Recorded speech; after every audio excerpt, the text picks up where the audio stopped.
May 1945. A field hospital outside Bad Tölz, in the American zone of occupied Bavaria. The war in Europe had ended 11 days earlier. The instruments of surrender had been signed at Reims and ratified in Berlin. And yet the air around the hospital tents still carried the residue of something unfinished. Disinfectant. Diesel. Wet canvas. The faint, sour smell of uniforms that had not been properly washed in weeks. Inside the wards, German prisoners lay in cots beside American wounded, separated by nothing more than a few feet of trampled grass and the thin authority of a Red Cross armband. The nurses moved through this strange new world with the careful steps of people who understood that the rules had changed but had not yet been rewritten. Their war was supposed to be over. Their work was not. Among them was a young American Red Cross nurse, one of thousands who had followed the Allied advance across France, Belgium, and into Germany itself. Her name appears only in fragments in the surviving records, the kind of fragments that history tends to misplace when the men around a story are loud enough to drown out the women inside it. What is known is that she was competent, well-liked, and assigned to a sector where the line between captor and patient had grown disturbingly thin. She had spent the morning changing dressings. By late afternoon, she was gone. A jeep had been seen leaving the perimeter. A German officer, recently disarmed but not yet formally processed for transfer, had been identified by 2 witnesses. He still wore the remnants of his Wehrmacht uniform, stripped of insignia, but not of bearing. He had walked into the hospital area as if he still belonged to a country with the right to give orders. And when he left, he took her with him. The first report was written in pencil on a single sheet of carbon paper, by a sergeant whose hand was shaking enough that the words slanted downward across the page. He gave it to a lieutenant. The lieutenant read it twice, swore under his breath, and carried it to his captain. The captain did not sit down. He walked it personally to regimental headquarters. Every officer who touched that paper understood the same thing. Germany had surrendered. The war was over. This was not supposed to be possible. And somewhere above them, in a command post outside the ruined city of Munich, sat the man who would have to be told. George S. Patton, commander of the Third Army, was not a man known for measured responses. His reputation had been built on the opposite. He had slapped soldiers in Sicily and nearly lost his command. He had cursed his way through North Africa, to France, to the Ardennes in the worst winter of the war. His voice could strip paint. His temper had passed into the folklore of the army he led. When the report reached his headquarters, the men who carried it braced for the explosion they were certain would follow. The headquarters was housed in a requisitioned building with high ceilings and tall windows that still bore the tape patterns of the air raid years. Maps covered the walls, marked with the grease pencil arrows of a campaign that was officially complete. Patton sat behind a heavy desk, his tunic unbuttoned at the throat, the ivory grips of his revolvers visible at his hips. He had been writing a letter when the aide entered. The aide placed the report on the desk and stepped back. He did not speak. There was nothing to add that the page did not already say. Patton read it once. He set it down. He did not reach for the telephone. He did not raise his voice. He looked toward the window, where the late afternoon light was falling across the rooftops of a defeated country, and for nearly a full minute he said nothing at all.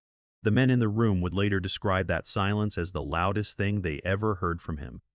When he finally spoke, it was not a curse. It was not a threat. It was 4 words, delivered in a voice so level that the aide nearly asked him to repeat it. "Bring him to me."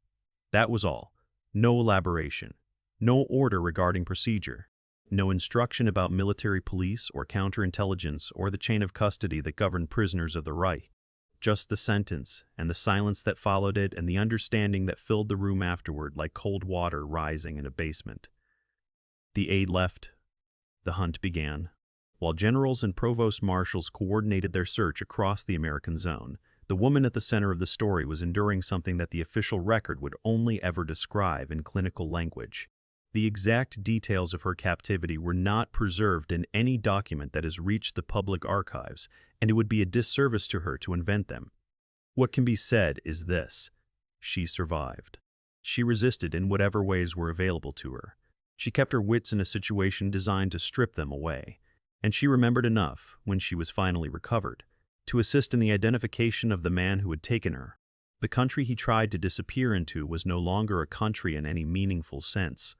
The roads of Bavaria in May 1945 were rivers of displaced humanity, freed concentration camp prisoners in striped rags, forced laborers walking east toward homes that might no longer exist, German soldiers in civilian coats trying to reach their villages before someone recognized them, Allied military police checkpoints every few kilometers, forests still hiding deserters who had not yet accepted that the war was lost. Into this churning landscape the officer had fled, believing perhaps that the chaos would swallow him. It did not.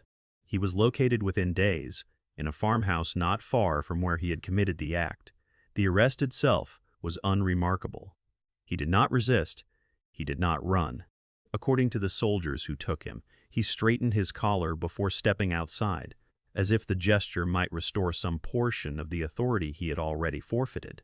He was placed in a vehicle and driven, under guard, toward 3rd Army headquarters. He had been told only that he was being brought before the commanding general.